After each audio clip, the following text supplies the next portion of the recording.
भारत खंडे 9 में एक बार पुनः आप सभी का स्वागत है। ये बीमारी आखिर आती क्यों है और बीमारी अगर आ जाए तो उसको रोकने का तरीका क्या है कि कैसे उसको रोका जाए कि वो आगे ना बढ़ने पाए और पीछे की तरफ मतलब शरीर से बाहर भाग जाए।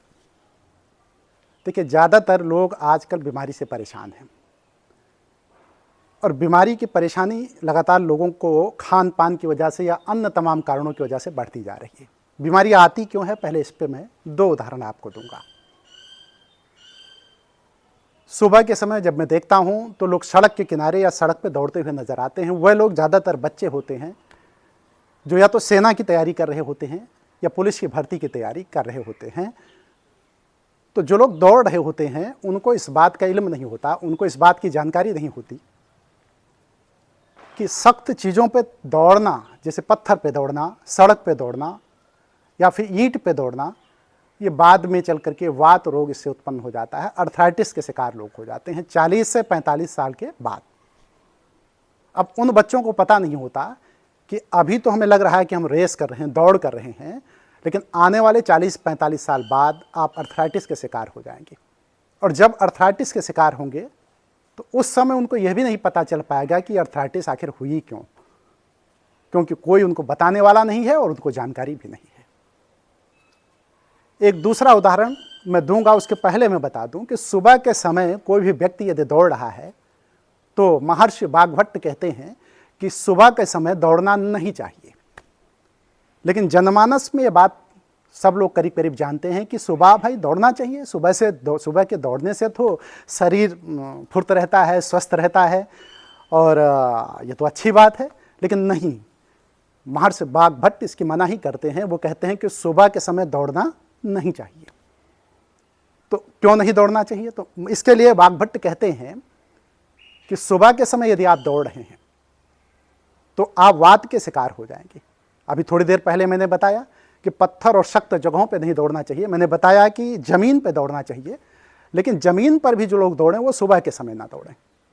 अगर सुबह के समय वो दौड़ रहे हैं तो आगे चल करके 40-45 साल बाद वो वात के शिकार हो जाएंगे, वात रोग उनको हो जाएगा। और वात रोगी जो है वो सबसे बड़ा कष्ट देता है, सबसे बड़ा कष्ट देता है वात रोग। दूसरा उदाहरण मैं दूंगा जो है, अच्छा करना क्या चाहिए दूसरे उदाहरण से पहले। यदि आप सुबह नहीं दौड़ रहे हैं, महर्षि वाग्भट्ट जी रोक रहे हैं, तो उसके बाद क्या करना है? सुबह के समय चलना चाहिए। सुबह के समय चलना चाहिए। चलने से जो है आपके रोगों का निदान हो जाएगा या जो रोग आ रहे होंगे वो खत्म हो जाएंगे। तो पहली चीज, यदि कोई दौड़ रहा है तो उसको दौड़ना नहीं चाहिए। दूसरी चीज, यदि कोई दौड़ रहा है तो उसको दौड़े ना बल्कि वो चले जो है। अब दूसरी बात मैं रखूंगा, जैसे आजकल एक प्रचलन ये है कि दूध जो है पौष्टिक होता है और दूध को पीने से शरीर स्वस्थ होता है, प्रबल होता है। ये सही भी है, दूध पुष्ट करता है, शरीर को पुष्टता देता है। लेकिन दूध कब पीना चाहिए? सुबह के समय दूध नहीं पीना चाहिए, दिन में भी दूध नहीं पीना चाहिए। इसके लिए भी वाग्भट्ट जी मनाही करते हैं। वो कहते हैं कि सुबह के समय, आजकल ये भी देखा गया है कि माताएं अपने बच्चों को पुष्ट बनाने के लिए जब स्कूल भेजती हैं तो उनको दूध पिला देती हैं। कुछ नाश्ता पानी होता है, उसके बाद 1 गिलास दूध दे दिया जाता है। लेकिन ये दूध उनके लिए रोग को आमंत्रित करता है। इस बात की भी लोगों को जानकारी नहीं रहती। दूध पीना कब चाहिए? वैसे तो आमतौर पे जब जिसकी इच्छा होती है तब दूध पी लेता है आदमी, चाहे वो दोपहर हो, चाहे वो शाम हो या फिर सुबह हो। लेकिन दूध पीना कब चाहिए? दरअसल दूध का एंजाइम, पचाने का एंजाइम अपने समय पे ही काम करता है और जब सूर्यास्त हो जाए, सूर्य छिप जाए, तो दूध को पचाने के एंजाइम काम करना शुरू कर देते हैं। तो इसलिए जब भी दूध पीने की इच्छा हो तो रात में ही दूध पीना चाहिए या सूर्य अस्त होने के बाद जब सूर्य छिप जाए तब दूध पीना चाहिए। यदि आप दिन में दूध पी रहे हैं तो आप रोगों को आमंत्रित कर रहे हैं, इसलिए दिन में भी दूध का सेवन नहीं करना चाहिए। ये छोटी छोटी जानकारियां ऐसी हैं जो यदि व्यक्ति अपने जीवन में उतार ले तो तमाम रोगों से मुक्त हो जाएगा। देखिए, वात पित्त कफ, आयुर्वेद में 3 चीजों का वर्णन आता है। इसको तीनों को त्रिदोष कहा गया है, वातज, पित्तज, कफज। अगर इन तीनों दोषों को व्यक्ति के सामंजस्य बना ले जाए तो उसको रोग आएंगे नहीं। मसलन सुबह के समय पित्त, किसी भी व्यक्ति के अंदर पित्त की मात्रा ज़्यादा पाई जाती है, और दोपहर, सुबह के समय वात की मात्रा ज़्यादा पाई जाती है, दोपहर में पित्त की मात्रा ज़्यादा पाई जाती है, और शाम को कफ बढ़ जाता है शरीर के अंदर। मतलब सुबह पित्त बढ़ा रहता है, सुबह वात बढ़ा रहता है, दोपहर में पित्त बढ़ा रहता है, और शाम को कफ की मात्रा ज़्यादा पाई जाती है। तो कभी भी शाम को कफ वर्धक चीज़ें नहीं लेनी चाहिए, उसका सेवन नहीं करना चाहिए, और दोपहर में पित्त वर्धक कोई चीज़ नहीं लेनी चाहिए, क्योंकि पित्त स्वयं बढ़ा रहता है। और इसके साथ साथ कभी भी सुबह के समय वात वर्धक चीज़ों का सेवन नहीं करना चाहिए। अब ये है क्या वात पित्त कफ? देखिए, मैं शरीर को 3 हिस्सों में बांट देता हूँ। आयुर्वेद में ऐसा बताया गया है, शरीर का निचला हिस्सा, कमर से नीचे तक का हिस्सा, ये वात क्षेत्र कहा गया है। यहाँ जितने भी रोग होंगे वो वात के रोग होंगे, और कमर से लेकर के हृदय स्थल तक यह पित्त का क्षेत्र है। जितने भी रोग कमर से लेकर हृदय स्थल तक होंगे वो सब के सब पित्त के होंगे, और हृदय स्थल से लेकर के सिर तक जितने भी रोग होंगे ये कफ क्षेत्र है। तो यहाँ जितने भी रोग होंगे वो सब कफ के रोग होंगे। तो वात पित्त कफ का शरीर के अंदर अपना स्थान है। सीधी सी बात अगर मैं कहूँ तो सिर से लेकर के हृदय स्थल तक कफ क्षेत्र, और हृदय से लेकर के कमर स्थल तक जो है पित्त क्षेत्र, और उसके बाद जो है कमर से लेकर के पैरों तक जो है वात क्षेत्र। 3 क्षेत्रों में इसको बांटा गया है। लेकिन एक चीज़ और है, कभी कभी किसी को सिर दर्द होता है, तो सिर दर्द होता है तो किस चीज़ का है?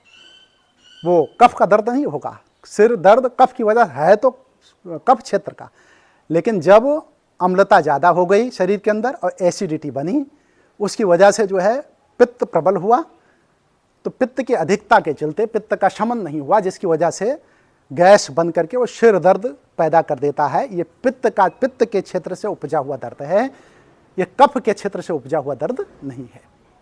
तो वात पूरे शरीर में परिसंचरण करता है, और कफ और पित्त ये स्थिर होते हैं, अपने अपने क्षेत्र में प्रभाव करते हैं, और जब वात के प्रभाव से वात उसको गति दे देता है तो पूरे शरीर में वो भी परिसंचरण करने लगते हैं।